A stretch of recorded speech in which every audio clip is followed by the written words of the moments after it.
ڕێستەوە دەست پێکەم هەندێک وای دەبینین کە مێژووی حزبە سیاسیە کوردیەکان مێژوویەکە قورسە پڕە لە خیانەت و تا ئەوەی کە خیانەت بۆتە کولتور لای هێزە سیاسیەکان و ئەوەی کە خیانەتکردن لە دنیای کوردیدا شتێکی غەریب نییە و ئێمە ئێستا کە قسە دەکەین لەسەر خیانەت لە ڕاستیدا بەقسی ئەم بە ڕێزانە بێ قسە ناکەین لەسەر شتێکە زۆر نامە بێ بە دنیای کوردی لەسەر سەرجەم ئاستە جیاوازەکان بەڕێزت هاوڕای لەسەر ئەمە وڵا سەرەتا بێ بڵین لە ڕووی سایکۆلۆژی و سۆسیاسیەوە وشەی خائین و تەخوینکردنی بەرامبەر با بڵین وشەیەکی سەرپێیە چ کاتێ ویست بێت یان یاوێنێتە پاڵ یەکترەوە ئەمەیە بڵێم وشەیەکی مەتاتیە ئەم وشە مەتاتیە ئەمڕۆ من ئەیدەمە پاڵ کۆمەڵێک کەس کە پێم وایە کە مادەم بە دڵی من کار ناکەن ئەوە ئەیدەمە لایەن لەبەرەوە لە ڕووی یعنی سایکۆلۆژیوە هەڵی سەنگێنین وشەیەکە بە ئاسانی دراوەتە پاڵیان لە ڕووی مێژوویشەوە لە ڕاستیە بەڵێ بەداخەوە مێژووی ئێمە پڕێتی لە دەستبردن بۆ ئەوەی کە جۆرێک بووە لە سنوور بەزاندن و تێپەڕاندنی هێڵە سوورەکان بۆ ئەوەی کە هاوڕێ و هاوخەبات و نزیکەکانی خۆمانی پێبشتێنین ئەگەر لە ڕاستیە ئەمە جێی نەبێتەوە لە ناو خیانەتە پێم وانییە وشەیەکی کە بیگرێتەوە یعنی مێژوەکەی ئێمە تا بەم دواییانەش بەداخەوە سیخ ناخ بووە لە ئەوەی کە من نەمتوانی بێ ململانێ لەگەڵ تۆیا بکەم دەسم بردووە بۆ هێزێکی دەرەکی دەسم بردووە بۆ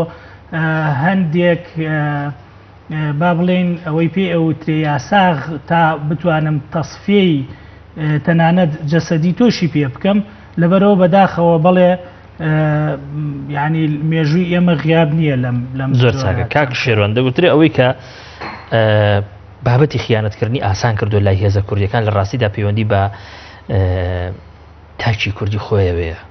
ینی بەشیشی زۆری تاچی کوردی لە ڕاستیدا خۆی ئامادەیی تێدا هەیە بۆ خیانەت تا ئەوەی کە ڕەنگە ئاسان بێ بڵین کە خیانەتکردن شتێکی وجودیە لای کوردیان ئەمە تەمە قسەیەکە ڕەنگە ئەحمەدی خانچ قسەیەکی هەر لەو بابەت ینی بم جۆریانە لی دوابێ ئەمە تا چەند ینی بەڵێ سەرەتا پێشەوەی بچمەنەوە باسەکە سواسی و برادرانەکەم بە سواسی جەنابتەکەم ڕاستی من پێتان نەوتم کە بابەتەکە لەسەر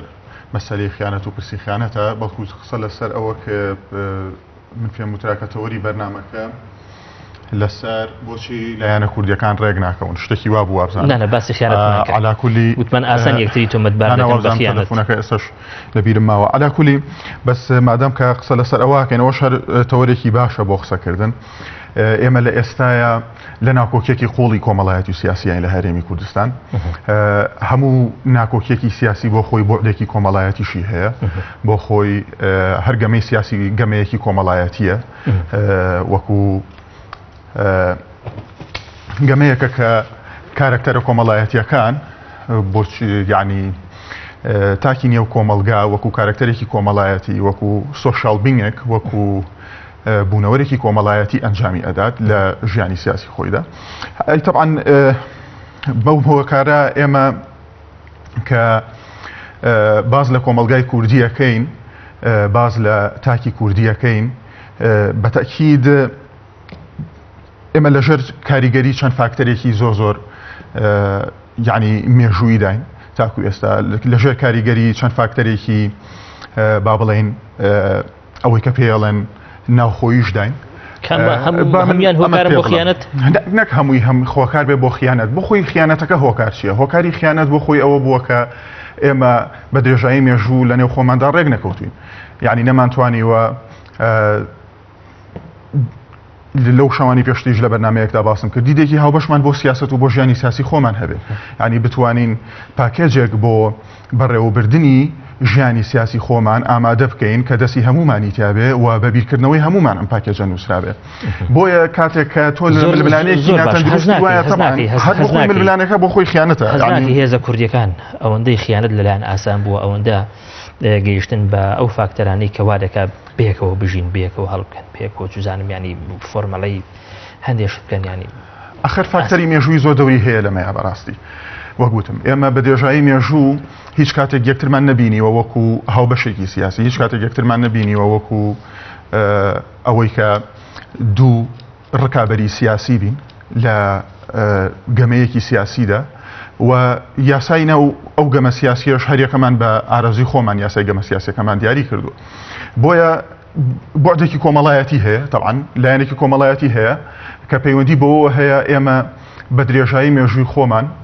لە ململانەیەکی ناتەندروستی یەکتردا بووین ئەم ململانە ناتەندروستە بۆ خۆی هەر بۆ خۆی شێوازێک بۆ لە خیانەت چکاکە ئەمە یەکە بۆتە هۆکاری ئەوەی کە لایەنی سیاسی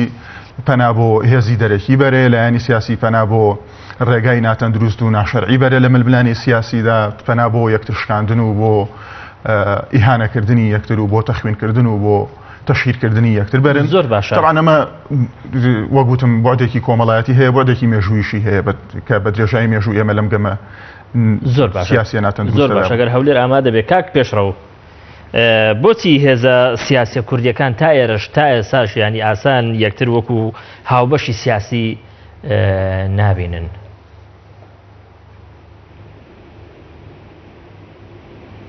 بەڵێ بەر لە هەموو شتێک سڵاو و ڕێزم بۆ هاومی میوانان هەیە سڵاوم بۆ بینەرانی کەناڵەکەتان و بەرنامەکەتان هەیە دیارە قەدەری ئێمە وا بووە کاتێک لەم جوگرافیایە دەست بە سیاست کراوە بنەماکانی سیاسەتی تێدا پەیڕەو نەکراوە کاتێک دەستمان بە ململانێ یەکتر کردووە ململانەکانمان بارگاوی نەبوو بە بنەما دروستەکانی ململانەی یەکتر ئەمە بەردەوامی کێشە تا ڕۆژگاری ئەو ڕۆمانەوە تەنانەت بە شێوەیەک لە شێوەکان بەردەوامی هەبووە هەمیشە بۆ ململانەی یەکتری ناو حیزبەکان بۆ ململانەی یەکتری ناو حیزبەکانی دەرەوە تەنانەت بۆ بانگەشەکان نیشانەوە زۆر جاو دەستمان بە وشەی تەخوین بردووە بەشێکیان تەخوینی حەقیقی بوون بەشێکیان تەخوینی بانگەشە بۆ شکاندن بووە بەداخۆ دەڵێم مێژووی کورد بەدەر نەبوو لەو هەموو ناکامڵ بوونە جا بەشێکیان پەیوەندی بە هۆکاری دەرەچیەوە هەبووە بەشێکیان پەیوەندی بە هۆکاری ناوخۆیەوە بووە چونکە ئێمە لە جیۆپۆلیتیکی خراپین چونکە ئێمە لە جوگرافیایەکی داخراوین لەبەرەوەی بنەماکانی کۆمەڵگای ئێمە ژیانی شارستانی بە شێوەیەک لە شێوەکانەوە قاڵە بۆ تۆ تاکو ئەم شارستانیە ڕنگدانەوە دروستکە بەسەر ململانەکانمان بەسەر ژیانی سیاسیمان بەسەر بیرکردنەوەی حیزبیمان وای کردووە هەمیشە ئەم وشەیە ئەم زاراوەیە لە ناو خەباتی سیاسی ئێمە بوونی هەبێتن تەنانەت وای لێ هاتووە بە تێپەڕبوونی کاتەکانەوە فۆرمی تازە ستایلی تازەشەوە بەخۆی بگرتەوە بۆیە من دەخەمە سەر من دەمەوێت لێرکوانەوە لە ناو قسەکانمە داوایەکیش بکەم هەمیشە ئێمەمانان کاتە قسەمان لەسەر تەخوین و ئەم وشانە کردووە زیاتر پەنامان بۆ ڕابردوو بردووە بۆیە من ئومێدەواریشم لەم بەرنامێ ببێتە دەستپێکەوە بۆی لە داهاتوو کەمترین هەوڵدێن ئەم وشێ لاستێکیە بەکار بێت چونکە لە ماوەی ڕابردوو تەنانەت ئێستا وای لێ هاتووە سۆشیال میدیا لە وڵاتی ئێمە بابەتێکی گەرمە ڕۆژانە وای لێ هاتووە ئەفرادەکانی ئەو کۆمەڵگایش بەشێکیان لە ڕێگەی ئەکاونتەکان ئەکاونتی دەستکردیان ئەکاونتی خۆیانەوە کاتێک کاراکتەری فرانە حیزب بەدڵی نییە کۆمەڵک وشەی وای دەداتە پاڵ تەکلیفێکی زۆر قورسە ئەوەی کە ئێمە نەگەڕێنەوە بۆ ڕابردوو تا بە جۆر لە جۆرەکان دەستبەرداری تەخوینکردنی یەکتر ببین و ئەمە تێپەڕین حەزناکە ئێمە زۆر قورسە ئەگەر ئەمەش بکەین چونکە هێشتا هەندێک ڕوودا هەن کە ئێستا ڕۆدەن ینی جارێک دیکە بابەتی تەخوینکردنن ینی لە ناو هێزە کوردیەکان ئەمە کارێکی قورس نییە ینی بنمونە لە بابەتی ڕێفراندۆم خۆت دەزانی ئێستا هێزە کوردیەکان دابەش بوون و یەکتر تۆمەتبار دەکەن ینی بە تۆ بەڵێ کاک من دەمەوێت شتێک باز بکەم کاتێک لە کۆمەڵگای ئێمە ڕەخنەکان لەسەر بنەمای ڕەخنەی بەنانین ڕەخنەکان دەچێتە قالبیتر وا دەکات ئەم وشێ لاستیکی هەمیشە بەکار بێت ئاخر خۆ لە ماوەی ڕابردوو ئەم وشەیە زۆر جار بەکار هاتووە ئەو کاراکتەرانەی کە دەرحەقی ئەم وشەیان بەکارهێناوە بەڵام لە حەقیقەتەوە نەبووە بینیشمانە کاتێک وشەی وا ناشرین بەکار هاتووە تەنانەت تەرکیزی لەسەر خاڵەت جەوهەریەکان بووە کە مای دڵگرانی بۆ بەڵام وەکو بەرزەکی بادانیشەوە تێپەڕ بووە بۆیە ئێمە هەندێک بنەمامان هەیە کاتێک ئەم بنەمایانە پیرۆزی لە دەستدات کاتێک ئەم بنەمایانە وا دەکات لە نای کۆمەڵانی خەڵکەوە بە شێوەیەکی جوانەوە سەید نەکرێ کەواتە دەبێت چاوەڕێ ئەم قسانەش بکەن بۆیە منیش وتم بێ هەوڵدەین لە داهات و کار لەسەر نەکەین بەبەستم لەوەیە کۆی قسەکانمان بەڕابردووی ساڵەکانەوە نەکوژین بەقەت ئەوەی بتوانین لە داهاتووە دووبارەی نەکەینەوە چکێکێک لە دەردەکوشندەکان کە خەباتی سیاسی ئێمە بە کۆی حیزبەکانەوە لە ماوەی ڕابردووە تووشی بووە کە نەیتوانێ مەبەستەکانی خۆی بپێچیتن یان بەلایانی کەمەوە نەیتوانێ بگاتە بەم قۆناغانەی کە پێویستەکە لە قۆناغی ڕۆژدا بێت بەشێک لە هۆکارە سەرەکیەکان ئەمانە بووە تەنان بەشێک لە وڵاتانی ئیقلیمی و جیهانیشەوە ئێمەمانان دەناسن بۆیە لە هەنگاوەکانیانە هەمیشە پشت بەم ڕێکارانە دەبن بۆی دزە بخەنە ناو کلێنەکانی ئێمەوە بینیمان لە ماوەی ڕابردوو ڕۆژانە لە سۆشیال میدیا ڕۆژانە لە میدیا ڕۆژانە لە جەدە لە حیزبیەکان لە مەجلیسە حیزبیەکانەوە ئەم وشەیە چەندە بەکاردێت لە جیاتی ئەمە داواکەی من لێرەوەیە هەوڵ برێن لە داهاتوو ئەم وشەیە بۆ وشە حەقیقیەکانی خۆی بەکاربێت دوور لە وشە لاستیکیەکان کە بۆ شکاندنی ئەلفوبا و جیم بەکاردێن زۆر چاکە دواتە قسە لەسەر ئەو شانش دەکەین کە دەشی وشەی حەقیقی بن لە جادێ وشەی خیانەت بەڵام بگەڕێمەوە لای کاکادی لە ئێستاشدا لە کاتێکدا ئێستا حزب لە جاتی خێڵ و چوزانم قرار وایە لە جاتی کەسەکانی ژیانی گەمەی سیاسی بکات لە هەرێمی کوردستان بەڵام پرسیار ئەوەیە ڕووداوێک نایەتە پێش ئیلا هێزە کوردیەکان بە جۆر لە جۆرەکان ینی بەتایبەتی کاتێکەدا دابش دەبن بەسەر بۆ چوون و هەڵوێستی جیاوازدا ئیلا یەکتر تۆمەتبار دەکەن بە خیانەت ئەنی ئەمە بوو بەتایبەتی لە ئێستاشدا بە دڵنیاییەوە خۆی لە ڕاست نزیکترین نمونە بە بابەتی ڕیفراندۆم بە نمونە بینینەوە ئەزانی ئەو ڕیشە مێژوویە زۆر گرنگە کە لە دنیای ئێمە کاری کردووە بەردەوام دەستگای زەبەلاح دروست کراوە بۆ ئەوەی کە ئێمە بەرامبەرەکانمان بە خائین بناسیێنین تەنانەت تەکفیریان کەین یعنی تەخوین و تەکفیر لە کۆمەلگای ئێمە دوو شەن لە ڕاستیە هاوتەری بە یەکتر مارکێتینی بۆ کراوە و بەردەوام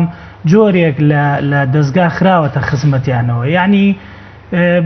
ئەگەر بتوانین ئێمە وێنەیەکی ڕاستەقینەی حاڵەتەکە ڕوون بکەینەوە لە یەک کاتە لەلایەن دەستەبژێر و ڕۆشنبیرانەوە ڕوبەڕووی ئەم حاڵەتە ینی دەستەبژێران و ڕۆشنبیران ڕوبەڕووی ئەم حاڵەتی تەخوینکردن و تەکفیرکردنە بوونەتەوە لەلایەکی ترەوە دەسەڵاتداران یان با بڵێن کەسانی سیاسیش دیسانەوە ڕوبەڕووی ئەم حاڵەتە بوونەتەوە ینی تۆ سیرکە کە شێخ مەحموود ئەلەم زەمین و ناوچەیە کە ماوەیەک حکومداری کردووە لە باکووری کوردستان ڕئیس عەشرەتەکان بە هاوکاری دەوڵەتی تورکیا کۆبنەوە کۆنگرەی ئەرز ڕوومە گرن لە کۆنگرەی ئەرز ڕوومە ڕئیس عەشرەتە کوردیەکان یعنی لە تورکە شۆڤێنیەکان دەمیان گەرمتر بووە بەرامبەر شێخ مەحموودی نەمر لە هەمان کاتا خودی شێخ مەحموودیش هەمان زاراوە و یا دەست و پەیوەندەکەی شێخ مەحموودیش بەرامبەر بە دەستەبژێری ڕۆشنبیری کورد بەکاری هێناوە یعنی ئەگەر لەبەر چاومان بێت ئەگەر تەجاوزی سەدەی 20 بکەین و لە ئێستادا بژین کە بە ئاسانی ناتوانین تەجاوزیکەین من دەمەوێت نمونونەکان نزیکەینەوە هەز ناکەی هەمان حاڵەت کە شێخ مەحموود ڕوبەڕووی بۆتەوە لە ئێستادا بنمونە کەسایەتیشی وەکو بارزانی یا حیزبێکی وەکو پارتی دیموکراتی کوردستان ڕوبەڕووی دەبێتەوە کاتێک کە چۆتە ژێرباری ئەوەی کە ڕێبەراتی پرسێکی گرنگ و گەوری وەکو ڕێفراندۆم بکە هەناگەی کۆمەڵێک هێز هەیە هەمان ڕۆڵ دەژێڕن کە لە سەدەی 20دا ئەو خێڵ و ئەو سەرک عەشیرەتانە ژێڕاویانە من ئەمویست ئەوە بڵێم نمونەیە نایەنیەوە ئەو نمونەشێنمەوە ئێمە سەر ئەوەش لە ڕاستیە ویستم بڵێم تەنانەت خودی شێخ مەحموودیش دڵنەرم و دڵاوان نەبووە بەرامبەر بە ڕۆشنبیرێکی وەکو جەمیل سائیب کاتێکە کە ڕەخنەی جدی لە دەسەڵاتەکەی گرتووە نەیوێراوە ڕەخنەی جدی لێ بگرێت چیرۆکی لە خەوما کە هەمومان نەزانین ناوی ناوە لە خەوما ئەم شتەم دیوە نەیوێراوە بە حەقیقی باسی ڕووداوەکە بکە لەبەرەوە دەستەبژێری دەسەڵاتداریش لە کوردستانە بەداخەوە لەگەڵ دەوروبەری خۆیانە هێندە بە ڕەحم و هێندە دڵاوان نەبوون کە پەنا نەبەنە بەر تەخوینکردنی بەرامبەریان خودی پارتی دیموکراتی کوردستان لە ڕاستیە ئێمە ئێستا باز لە پرسێکەکەین بە هەر سێکمانەوە بە جەنابیشتەوە بەشداری لەواکەین کە ئەم پرسە ئەوەنەی خاوکەینەوە ئەوەنە نەچینە سەر ئەوەی کە فعلا چێ خیانەتی کردووە و چێ تەخوینەکە چونکە وەکو هاوڕێم باسی کرد ئاگامان لەوە بێت تەخوینێکی حەقیقی هەیە هەمیشە وجودی هەیە یعنی ناکرێ خەڵک خائین بێت و تۆ بڵێ ینی بە ڕێحانەی تەڕ باوەشێنی کەیت و پێی بڵێ هیچ مشکلەیەک و نییە و فەرم و فەرشی سووری بۆ ڕابخەی کەسانێک کە خیانەتیان کردووە لە ناو کۆمەلگای ئێمە ئێستا ئەسوڕێنەوە کەسانێک کە پێشمەرگیان شەهید کردووە ئێستا موچەی گەورە و زەبەلاحیان لە خودی شەهیدەکە کە ئەو شەهیدی کردووە ئێستا لە هەرێمی کوردستانە موچە لەو زیاتر وەرەگرێ لە کۆمەلگا پێشکەوتوەکانە خائین و تەخوینکردن بە ئاسانی نادرێتە پاڵ کەسێک وەکو لە پێشەکی بەرنامەکەتە هات لە ڕاستیە لە پەرلەمانی ئەو وڵاتە لە دەستگا یاسادانانەکەی ئەو وڵاتە یاسا دەرەکرێت چوارچێوەی خائین دیاریەکرێ چێ خائینە باشە تەنانەت لە مۆزوعی معتەقەداتی دینیشا دیسانەوە دیاریەکرێت چی سنووری هێڵی سوورە تۆ ناتوانانی بیبەزێنی هەر کاتی ئەم هێڵە سوورە ئاینی و نیشتیمانیانە نەتەوایەتیانە بەزێنرا بێگومانەوە کەسە عقوبە درێەوە پێی ئەوترێت تۆ خیانەت و کردووە خیانەتی نیشتیمانی و نەتەوایەتی لە زۆر وڵاتە عقوبەی بۆ دانراوە تەنانەت ئەفو ئەگەر ئەم کەلیمە تەواوکەم تەنانەت ئەگەر کەسانێک لە ڕابردووە خیانەتیان کرد بێ و تێپەڕی بێ ساغ بوو بێتەوە لە قەبرسانی ئاساییە دەرهێنراون و براون لە قەبرسانی خائینانە نێژراون ئێستا خائین بە بەرچاوی ئێمە کەس ناکەی ئەمە بە بەردەوام یەشێک بۆ لە مشکلەکانی ناو دنیای کوردی بەوەی کە هیچ کاتێ خیانەتکار لە دنیای کوردیدا لە ناو هێزە سیاسی کوردیەکان سزا نەدراوە بە کوردیەکەی ئەخر خیانەتکار چۆن سزا بدرێت کە تۆ پێشتر هیچ پرۆژەیەکی نیشتمانی نەتەوەیت نەبووە یعنی خۆ هەر من نمونەیەکت بۆ بێنمەوە بە پێی شریعەتی ئیسلامی ئەوانەی کە بێخەبەرن لە جیهانی ئیسلامی و لە دینی ئیسلام و لە شریعەتی ئیسلامی وەکو کافرێک و وەکو گوناهکارێکی گەورە سزا نادرێن لە لای خودای گەورەوە بۆچی چونکە بێخەبەرن لەم مەسەلەیە یعنی ئێمە پێشتر هیچ پرۆژێکتێکی نیشتمانیمان نەبووە هیچ پاکێژێکی نیشتمانی ئامادەکراومان نەبووە تاکو ئێستا فلانە کەس و فلانە کەسی پێ بەخاین یعنی تۆمەتبار بکەین ئێمە تاکو ئێستا هیچ تعریفێکمان بۆ خیانەتی نیشتمانی نییە ئێمە هیچ پێوەرێکمان بۆ خیانەتی نیشتمانی ئەگەر پێوەرێکمان هەیە ئەگەر پێوەرێکمان هەیە بۆ خیانەتی نیشتمانی ئەگەر پێناسەیەکمان هەیە بۆ خیانەتی نیشتمانی ئەم پێناسەیە ئەم پێوەرە لەکوێوە شەرعیەتی وەرگرتووە ئایا تێگەشتنە مۆراڵیەکەی بۆ ئەم ینی لە چ تێگەشتێکی مۆراڵیەوە سەرچاوی گرتووە ئێمە چۆن نەتوانین شەرعیەتەکەی بسەلمێنین کە ئەمە بەڵێ خیانەتە ئەم ئاکتە فلانە ئاکتی سیاسی خیانەتە خیانەتێکی نیشتمانیە بەپێی ئەم پێوەر و ستانداریکە ئامادەمان کردووە و لادانە لەم پرۆژێکتە نیشتمانی و نەتەوەییە ئێمە پێشتر هیچ تاکو ێستا شێمە هیچ پرۆژێکتێکی ڕاستی نیشتمانی نەتەوەیمان نییە جاکەواتە چۆن خەڵکێک ئەمە بخۆی ڕێ خۆشکار نەبوو کە بابەتی خیانەت بە بەردەوامی درێژەی هەبێ ئەمە بۆ خۆی نەگرێ خۆشکارە یعنی ئێستا تۆ ناتوانانی لایەنە سیاسەکان کۆکەیتەوە لەسەر پرسێکی دیاریکراوە جا ئێستا لە کۆیان کەیتەوە لەسەر پرسێکەوەی کە پەیوەندی چۆن تعریفی خیانەت و خیانەتی نیشتمانی و ئەمانە بکەن چۆن کرایتیریایەک دابنێن مەبەستم لە چییە ئەمە کۆنسترەکتیڤیزم قوتابخانەیەکی فەلسەفی سیاسیە کە پێی وایە ڕابردوو ڕۆڵێکی زۆ گرنگی هەیە لە چیە لە پەیوەندی سیاسی نێوان کارکتەرە سیاسەکان یعنی کارکتەرە سیاسەکان کاتێک کە پێرسیڤی یەکترەکەن کاتێک کە تێگەشتنیان بۆ یەکتر بۆ تێگەشتنی یەکتر ئەگەڕێنەوە بۆ ئەم ڕابردووە سیاسەکە لەگەڵ یەکترا هەیەە بۆ نمونە شەڕیان پێکەوە کردووە خود ئاشتیان پێکەوە کردووە لە ڕابردوودا مەبەستم لە چیە ئەم ڕابردووە گرنگە ینی ئەو مێژووی کە ئێمە پیا تێپەڕێنین زۆ گرنگە ئێمە ناتوانین یەکسەر لە کونفەیەکوونێکە لەم مێژووە خۆمان دەرباس بکەین و یەکسەر ڕووداوەکانی سەدەی 20 تێپەڕێنین و ئەم ڕابردووە پڕ شەڕ و ینی کوشتاریکە لە نێوانماندا هەبووە تێپەڕێنن و یەکسەر پاکێجێکی نیشتمانی فراوان ئامادە بکەین بۆ هەر پرسێکی ئەمە پێمان وایە پرسێکی نەتەوەی و نیشتمانی زۆر باشە زایدەنەوەش جوگرافیاش زۆ ڕۆڵی هەیە بەڕاستی لەو جوگرافیا سیاسی کە ئێمە تیاین ئێمە گەمارۆ دراوین بە هێزی يعني إقليمي طبعا ناكو سياسة كانش مان وجودهم جارێکی تر ڕێگە خۆشکەر بووە بۆ ئەوەی کە دەستی دەرەکی بێتە ناو سیاسەتی هەرێمی کوردستانەوە مادام کە ئێمە هیچ وەگوتم پاکێزی خۆشمان ئاسان لەگەڵ یەکتر ڕێک ناکەوین ئێمە ڕێک نەکەوین لەگەڵ یەکتر کەواتە ئەو درزانی کە لە ناو سیاسەتی کوردیدا دروست دەبن فراوان دەبێت و دەبێتە هۆیەوەی کە لایانی ئیقلیمی بێنە ناو زۆر باشە کاک پێشڕەوە ئەگەر ئێمە تا ئێرەش لەسەر چەمچی خیانەت یا ئەوەی کە چی خیانەتە ڕێک نەکەوتبین بەڵام هەست ناکەی کۆمەڵە ڕوودا هەیە وەکو واقع خۆی فەرزی دەکا کە چی خیانەتەوە و چیش خیانەت نییە چێ خائینە و چێ خائین نییە بنمونە لە بابەتی ڕیفراندۆم لە بابەتیشی وەها کە دەگوترێ پرسێکی نیشتیمانیە ئەم بابەتانی لەگەڵ ئەوەی کە ئێمە وەکو گوتیشم ئەگەر ڕێکیش نەبین لەسەر ئەوەی کە وەکو چەمش خیانەت لە دنیای کوردی یانی چی بەڵام ئەم بابەتە بای ئەوە ناکە کە هێزگەلەکان دابش بکەین بەسەر ئەوەی کە هێزگەلێکی خائینە یان هێزگەلێکی خائین نییە هەڵبەت لە منطلقی هەڵوێستی ئەم هێزانەوە لە بەرامبەر ئەم پرسە بەڵێ من شتێکی خۆش دەبینم مای دڵخۆشی ئێستا لە بابەتی ڕیفراندۆم هەرێکێک لە حیزبە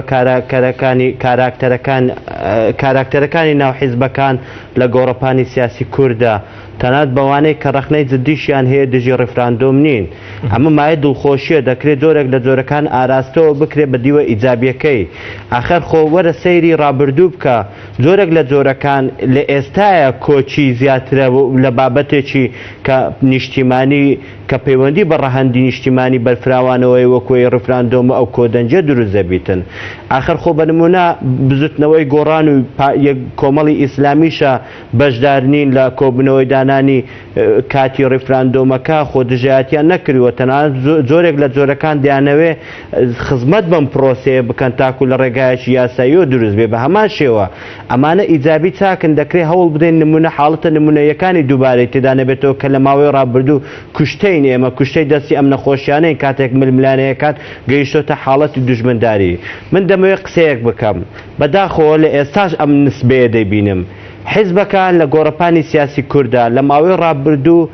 هەستیان نەدەکرد منافس و ململانی یەکتر دەکەن بەقەت ئۆندەی دوژمنداری یەکتریان دەکرد کاتێک تۆ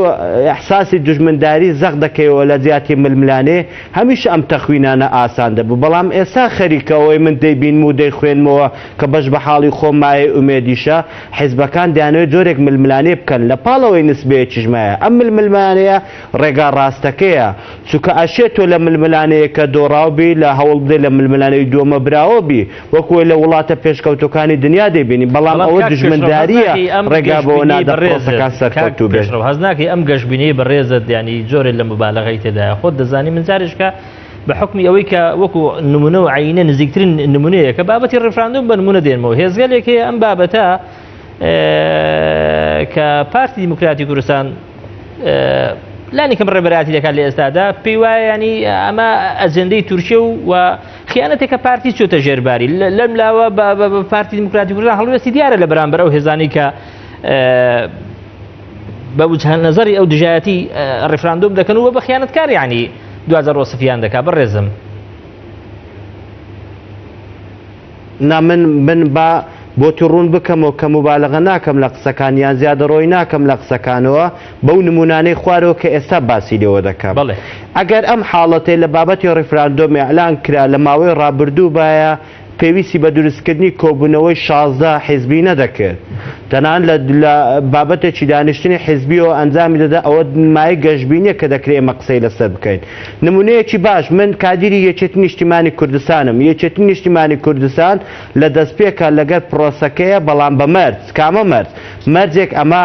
کە پێی وایە ڕیفراندۆم بابەتێکی ڕەهەندی نیشتیمانیە ئەشێ حیزبەکانی هاوشێوەی گۆڕان و کۆمەڵیشە ئەنجد لەو پرۆسەیە بن چونکە ڕێگا ڕاست و دروستەکە ئەمەیە زۆرترین ئامادەبوو بە دەنجی بەڵێ تێدا بێت مەرجی یەکێت نیشتیمانی کوردستان دەرێت بابێن بژێوی خەڵکەوە چاپ بکەین مەرجی یەکێت نیشتیمانی کوردستان دەیەوێت ناوچە جێناکۆکانی لەسەر چاپ بکرێت باشە من پرسیار دەکەم تەنانەت بەهۆی فشاری یەکێت نیشتیمانی کوردستانی شەوە بوو بینیمان لەسەر زاری کاراکتەرە باڵاکانی پارتی دیموکراتی کوردستان لە هاوشێوەی کاک هۆشار زێباری و کاک هێمن هەورامی لە چەند چەند ڕۆژی ڕابردەوە بینیمان دەرێن بۆ ڕێزگرتن لە ڕێیەکەی یەکێتیەوە ئێمە هەموو مەرجەکانمان بەرامبەر کاک یوسف محەممەد و پەرلەمانی کوردستانە نماوە ئێستا لەگەر ئاساییکردنەوە و کاراکردنەوەی پەرلەمانین کەواتە ئەمە بۆ حاڵەتی گەشتبینی نەبێت بۆ حاڵەتێک نەبێت کە ئاراستەیەک هەیە دەوێت ڕۆ ڕێگا ڕاستەکەی بە من کاک دەمەوێت قسێکی تر بکەم ئێمە لە ماوەی ڕابردوو زۆر تەخوینی یەکترمان کردووە لە ماوەی ڕابردوو ئەمە ئەزمون پێمان دەڵێ ئەزمموی وڵاتێکی وەکو فەڕەنسا وەکو ئەو میوانە ئازیزەی لای جەنابتانەوە باسی لێوە کرد دوای چەند سەد ساڵەوە خەڵکی خایر و خەڵکی درسۆز بە نیشتیمانەوە دەرخراوە تەنها ئێستاشی لە گەردابی لە حاڵەتی چەند تێپەڕبوونی دێ ساڵەوە لە وڵاتەکانی خۆیانەوە لە شێوەی جەدەل و مناقەشە دەکرێت بە نمونە ئەگەر تۆ وەرە سەیری یەکێتی سۆڤێت بکە ئێستاش مناقەشەی گەرم هەیە لەسەر بابەتی هەڵوەشانەوەی یەکێتی سۆڤێت و یان هەڵنەوەشانەوەی ئەمانە هەندێکیان دەستە حاڵەتی تاخوینکردن بەرامبەر گوباچۆفەوە کە نەیتوانیوە یان ویستویەتی زوو یەکێتی سۆڤێتە هەڵبۆشێنێتەوە ئەمانە کات تێپەڕی دەکات ئەمانە ئاسی بیرکردنەوەی تاکەکانی ئەم کۆمەلگایە بڕیاری لەسەردا لە داهاتوو ئەمە خۆ لە وڵاتێکی پێشکەوتی وەکو فەڕەنسا لە پێشترنی کە لە دوای چەند ساڵەوە من ئەگە باوەتەواکەم تخوا بۆیە من دەمەوێت کۆتای قسەکەم لەو وڵامی ئەو پرسیارەت بەو شێوەیە بێتن من پێم وانە ئەوەی تۆش باسی لێوە دەکەی کە بابەتی ڕیفراندۆم بابەتێکی بەرنامجی وڵاتێکی وەکو تورکیایە ئەمە تەحلیلکاریە هەتا ئێستا دیکۆمنتی و بەڵگەیەکمان لە بەردەستدانیە من ئەو قسەیە وەکو پاکانە ناکەم بەڵکو لە ئەنجامی کەسێکەوە دەیکەم کە من پێم وایە سیاسەت دەبی لەسەر بنەمای تەحلیلکاری نەکرێت بەقەد ئەوەندەی لەسەر بنەمای دیکۆمنت و ڕاستیەکانەوە بکرێ ئەی باشە کە مادەم بەڵگەی تورکیای تێدابی سیناریۆی تورکیابی بەبێ شک پێتی دەڵێم حیزبەتی وەکو یەکێت نیشتیمانی کوردستان ناچێتە ناو پرۆسەیەکی وەکو کە خزمەت بە پرۆژەی وڵاتێکی وەکو تورکیا بکات کە شکم نییە وەکو حیزبێکی وەکو یەکگرت و تەنان وەکو پاردی و خەڵکی تریشەوە بەژاری ئەم پرۆسەیە بکات بۆیە من پێم وایە ئەمەی لە ڕابردوو ڕوویداوە بەڵێ زۆر باشە زۆر سپاس دەکەم لە ئێستادا دەگوترێت تۆمەتی تەخوین خیانەتدانە پاڵیەکتر بۆتە ئامرازێک بۆ ئێرهابی فکری ئەم قسەیە تا چەند ڕاستە و ئەگەر واش بێ بەڵگە چێ لە سەرامەیانی وەڵا بە دڵنیاییەوە وایە وەکو عەرزم کردن من بە پێچەوانەی ئەو هاوڕێ بەڕێزەمەوە ئەتوانم ئێستا ینی بە چەندین سەعات قسەی خۆشبینانە بکەم بەڵام وابزانم قسەی خۆشبینانە خزمەت بە دۆخەکەش ناکا بە قەدەر ئەوەی کە ئێمە کۆمەڵێ جملە فڕێینە ناو کۆمەلگاوە ئەم جملانە نەمانتوانیوە ئارگۆمنتی پێویستیان بۆ بهێنین ئێمە تا ئێسش لە ڕابردووە ئەژین چۆن لە ڕابردووە بە ئاسانی زۆرێک لەو ئەکتەرە سیاسیانەی کە لە ساحەی سیاسی باشووری کوردستان و تەنانەت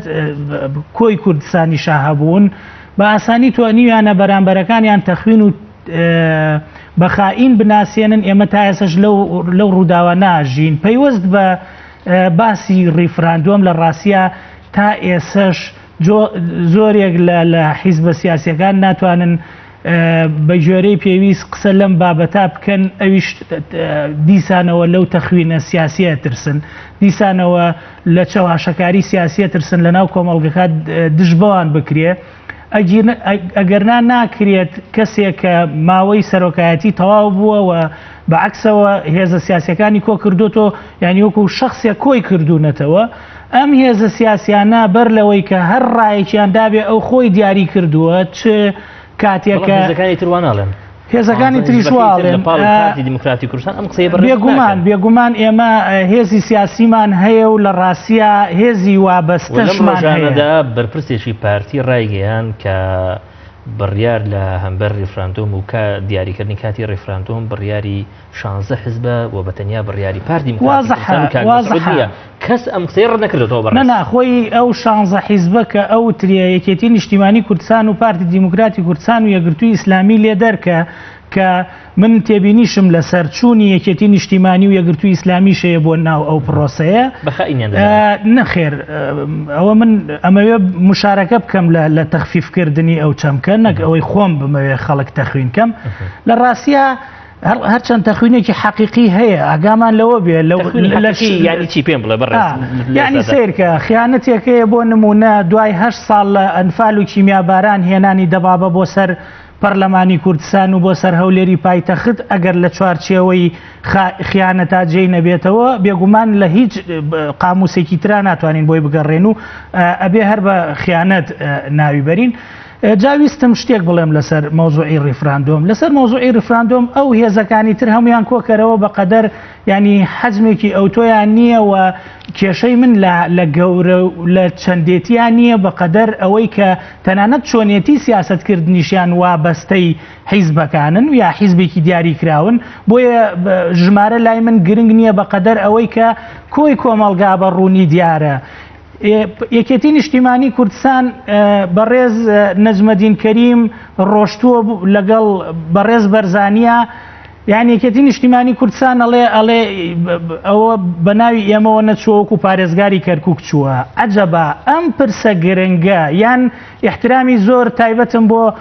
محەممەد هاودیانی هەیە، بەڵام هەمومان نەزانین سەنگی سیاسی کەسێتیەکانی ناو یەکگرتووی ئیسلامی کوردستان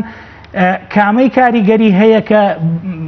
بڕۆشتایە بۆ سەرخستنی ئەو پرۆسە لەگەڵ بەرزانیە. لە ڕاستیە پرسی نیشتیمانی کە بەرزانی خودی خۆی وەکو سەرۆکی پارتی دیموکراتی کوردستان هاتۆتە ناو پرسەکەەوە ئەبوو لای بکردایەتەوە بەم دیوە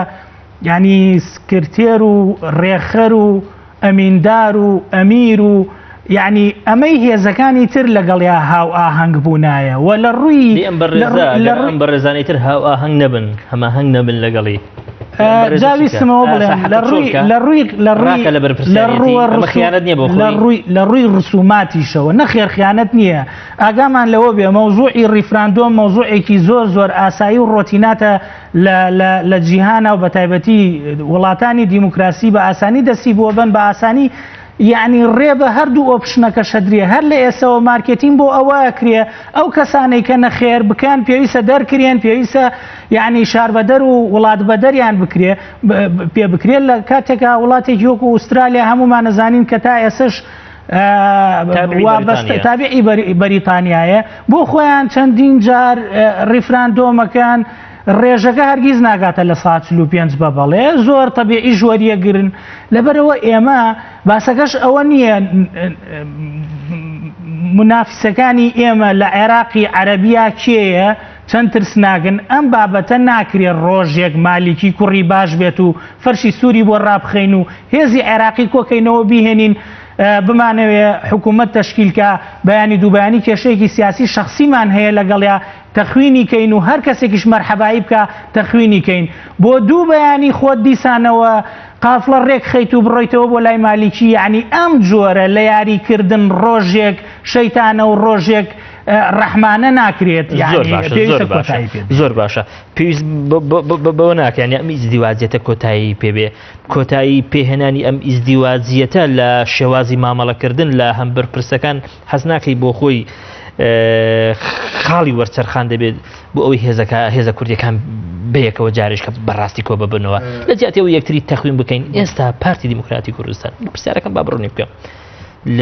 زۆر بەجددی لە ژێر پرسیاری ئەوەدا کە زۆر بە ئاسانیانی باباتی خیانەتکردن تەخوینکردنی دەبەشێتەوە بەڕاستی. نانەخێر پارتی دیموکراتی کوردستان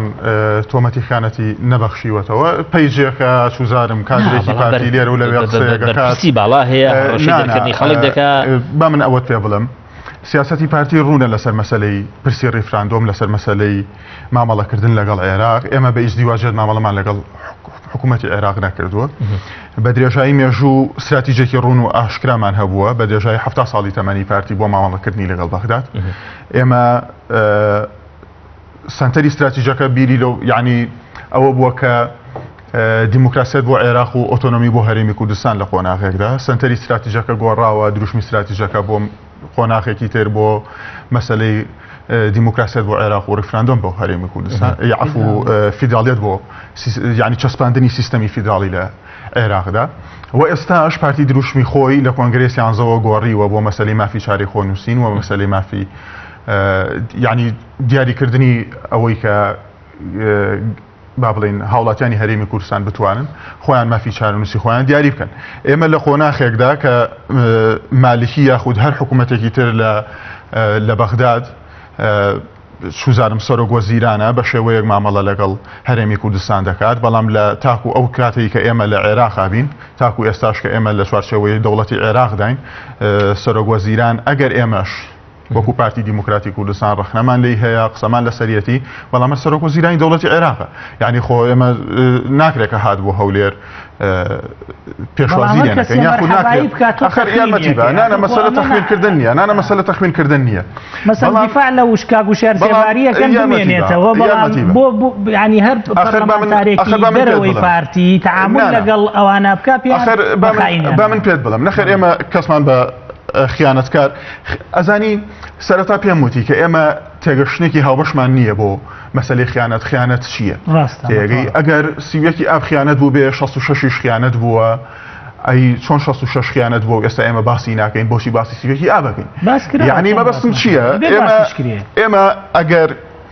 تێگەشتێکی هاوبەشمان هەیە بۆ خیانەت پێوەرێکمان هەیە بۆ خیانەت ئەبێ شمولی هەمومان بکات ئەگەر سیوەکی ئاب خیانەت بوو بێ بە هەمان پێوەر پەنابردن بۆ مالکی و کارتی بەغدادیش لە بەرامبەر ململانێ لە هەرێمی کوردستان و لە هەولێر ئەوە شەرخیانەتە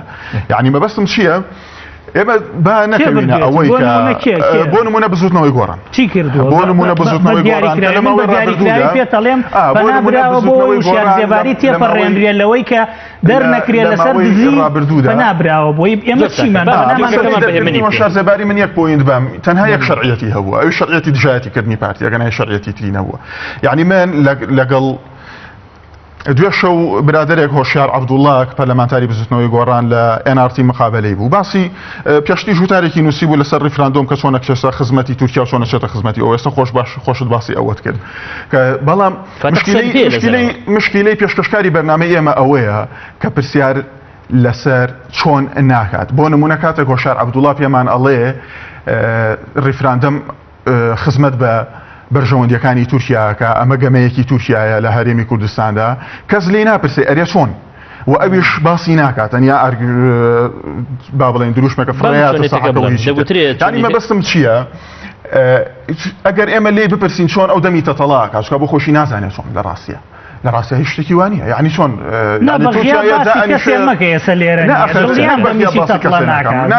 نەک بە غیا باسی کەسێ نەکەم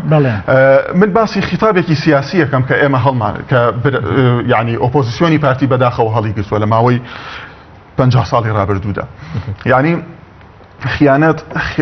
لای ئەمان ئەم برادرانە خیانەتە تا ئەو کاتێککە دژایەتی پارتی پێ بکەن گەندەڵیەتە ئەو کاتێککە دژی پارتین گەندە چوزانم ڕیفراندۆم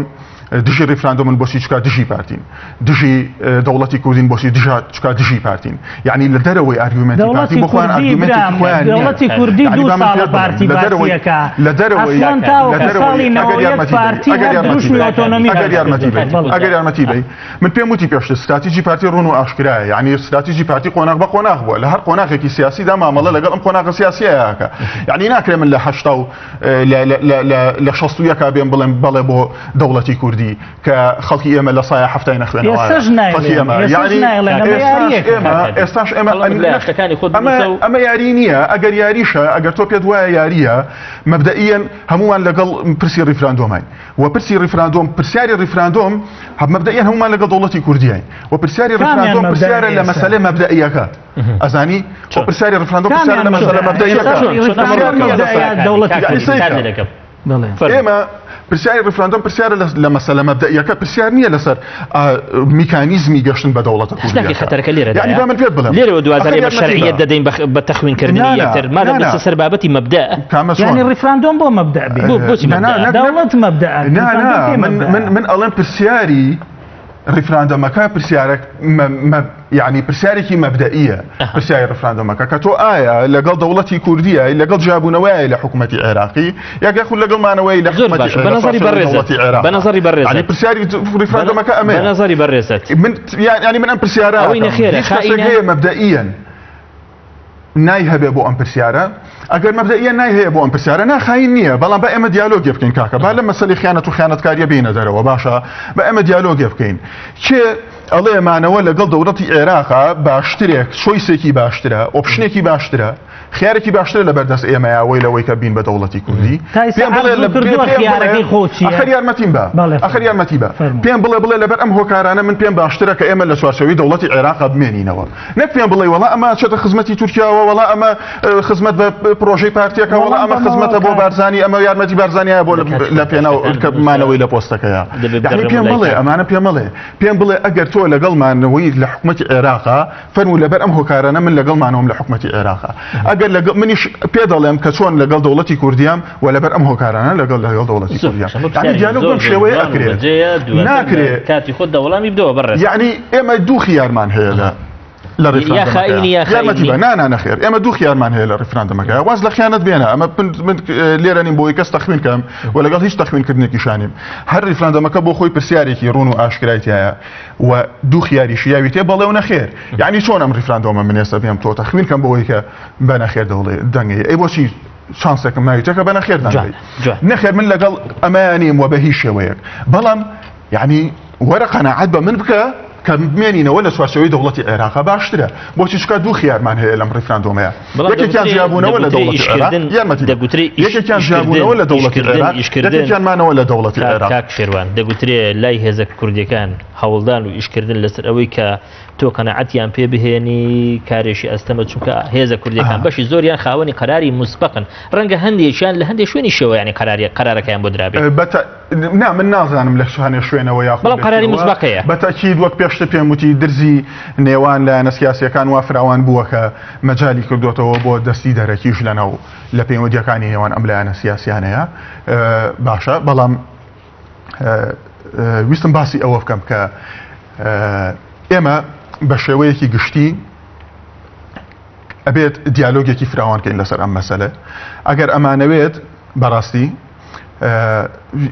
یعنی من پێم سەیرە پێم خۆشە برادران قەناعەتم پێ بکەن کە بمێنینەوە لە چوارچێوەی عێراق پێم خۆشە برادران کاک پێشڕەو بەڕاست کەسێک هێزێکی سیاسی کوردی کاتێ هەست بەوە دەکا کە هێزگەلێک کەسانێکن لە هەمبەر پرسەنەتەوەیەکان خەریکە سنوورە نەتەوەیەکان دەبەزێنن خەریکە چوزانم جارێکیکە دەستنەوە ناو ئەو سنوورانەی کە دوازار سەر بە سنوورەکانی خیانەتن ئەم کەس و ئەم هێزە سیاسیانە بۆیان نییە کۆمەلگە و خەڵکی هەرێمی کوردستان لەم جۆرە هێز و لەم کەسە خائینانە ئاگدارکەنەوە و حەقی خۆشیان نییە ینی ناوەکان بە ناوی خۆی ناوبەرن پێیان بڵێن ئێوە خائینن بەڵێ من دەمەوێت بەر لەوەی وەڵامی پرسیارەکەت دەمەوە کەمێک کاتم پێ بدەیت چونکە پێم وایە لەم بابەتەیە لە ئەنجامی ئەو جەدەلەی ئاخیریە بەشێک کاتم خورا فەرموو من دەمەوێت دانیشتەکەمان مای بە نابیتن نەک بەو شێوەی لە خۆڕا قسە بکەین فڵانە ساڵ خیانەت بۆ فڵانە ساڵ خیانەت بووە لای کۆمەڵانی خەڵک دیارە بابەتە خیانەتی حەقیقی کامەیە و خیانەتی ناحەقیقی کامەیە تانە ئەگە بگەڕێنەوە بۆ مێژووی کووردا لە 540ەوە هەمیشە بە شێوێک لە شێوەکانەوە فرانە لە چاڵدێرانەوە هەمیشە بوشەیە لێکوارە بەکاراتەوە تا ڕۆژگاری ئەوڕۆمان وەکو وتم لە دەستپێکی قسەکانمە لەگە تێپەڕبوونی کات و لەگە ڕۆژەکانەوە هەمیشە فۆرمی ڕۆژی وەرگرتووە تەنانەت ستایلی تازەشی وەرگرتووە من لەبەرەوەی کادیری یەکێت نیشتیمانی کوردستانم بە تەحەداژە ئەو قسەیە دەکەم حیزبەکەی من پەرێزێکی هەیە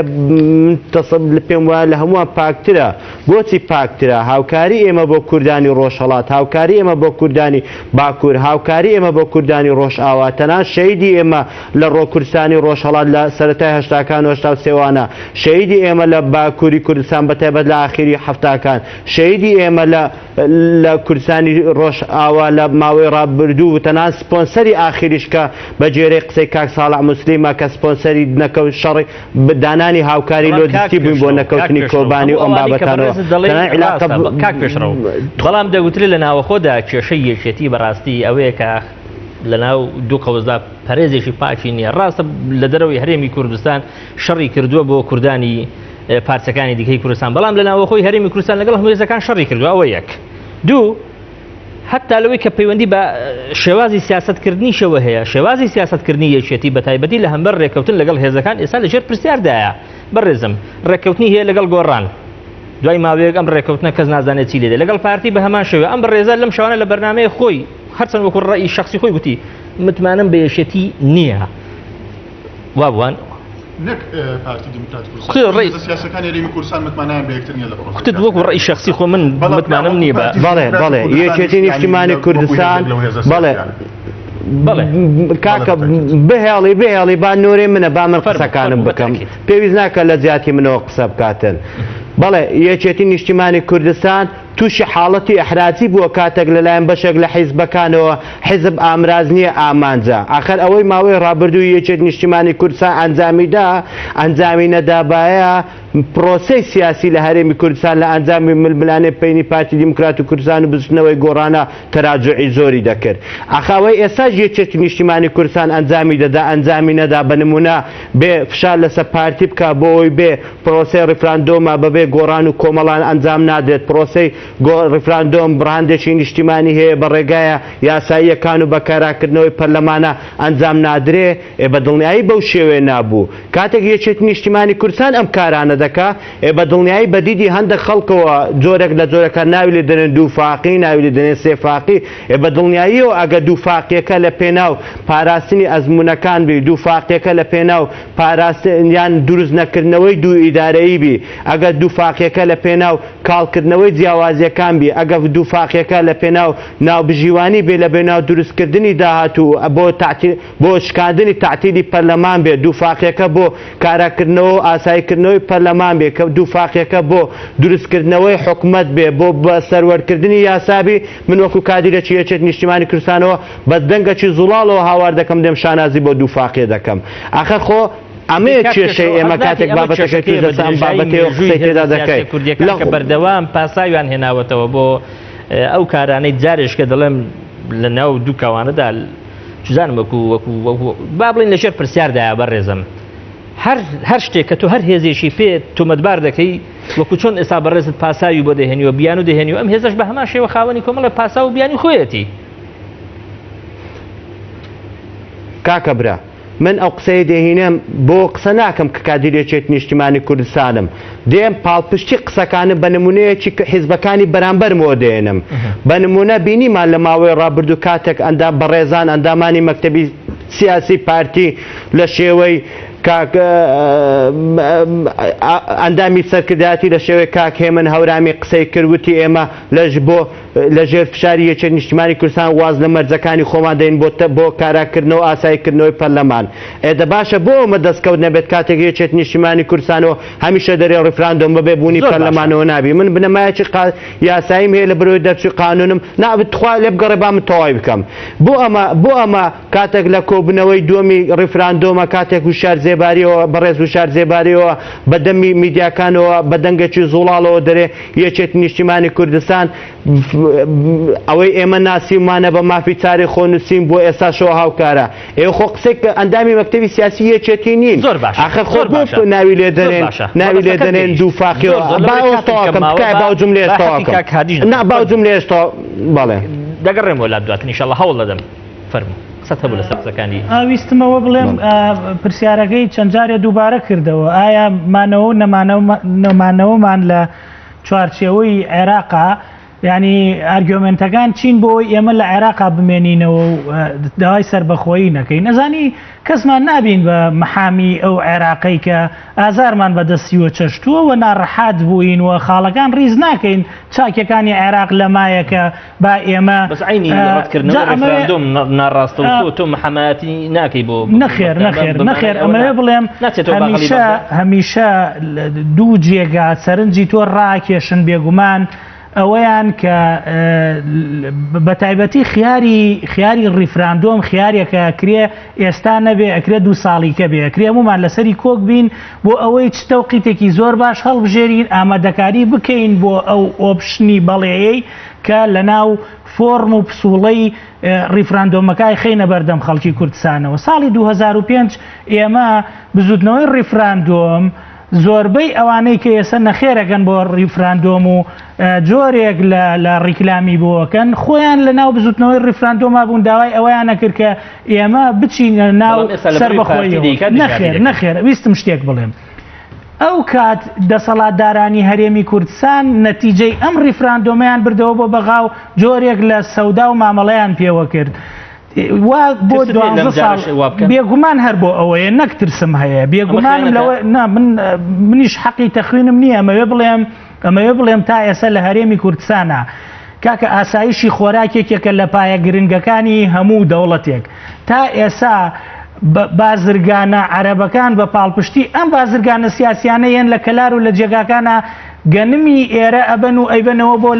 لای حکوومەتەکەی عەبادی ئێمە چ ئامادەکاریەکمان بۆ دەوڵەتێک کردووە کە ناتوانین هەرێمێک بەرین بەڕێوە ئێمە بەڕێوەبردننی کوێرەدەیەک ئیکمالینتیایە عەجەبا بڕۆین بۆ ئەوەی دەوڵەت بەڕێوە بەرین ئەجینا کەس خۆی نەکا بە محامی دەوڵەت ئەوانەی کە ئێسەیانەوە بیکەن بە دەستپێک بۆ بەردەوامیان لەسەر کورسیەکەیان و مۆنۆپۆڵکردنی کورسیەکەیان هەر ئەوانە بوون تا دوێنێ نەیانەزانی ئەهمیەتی یارمەتی بە من یعنی چەند کۆمنتێک مێ لە سەقسێ و برادرە بەس بە کورتی زۆر بە کورتی پێدەڵم یعنی خیانەت بۆ ئەو برادرە بەڕێزە کاک پێشڕە و خیانەتی حەقیقی و نەحەقیقیمان نییە خیانەت ئەگەر پێمان وابێ خیانەتە یعنی تر شەڕی براکوژی بۆ خۆی خیانەت بووە یعنی سیوەکی ئاپچیە 66 سیە سوزانم ئەمە چیە ملبلانی ناتەن دروست لە هەرێمی کوردستانە بۆ خۆی خیانەتە یعنی لەسەر قسەکانی ئەو برادرەش ئێمە پێمان خۆشە یارمەتی بە پێمان خۆشە دژایەتیکردنی پرسی ڕیفراندۆم لە کۆمەڵێک مەبادی عاقلانی و کۆمەڵێک مەبادی ئەوە هەبێ نەک لە دژایەتیکردنی پارتی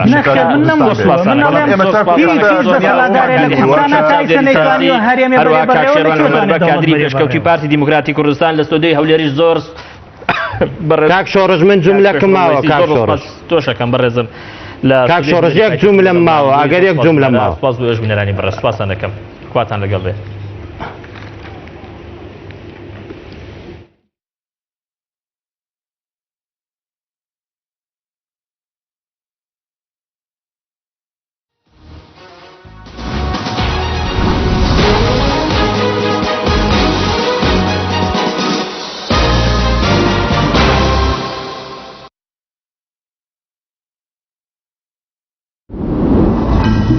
تۆپ ئارت تاکە بریکاری تۆڕی میدیایی کۆمەڵ بۆ دروستکردن و بڵاوکردنەوەی ڕیکلام. تۆپ ئارت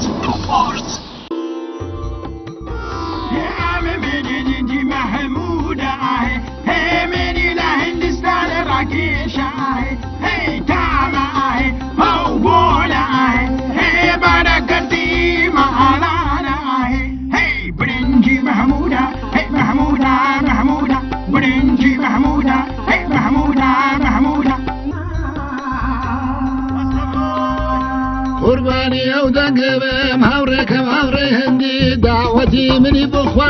خواردنێژی کوردی با برنجی مەحموود مادەم شەیدەیتەم و بۆنی برنجی مەحموودی.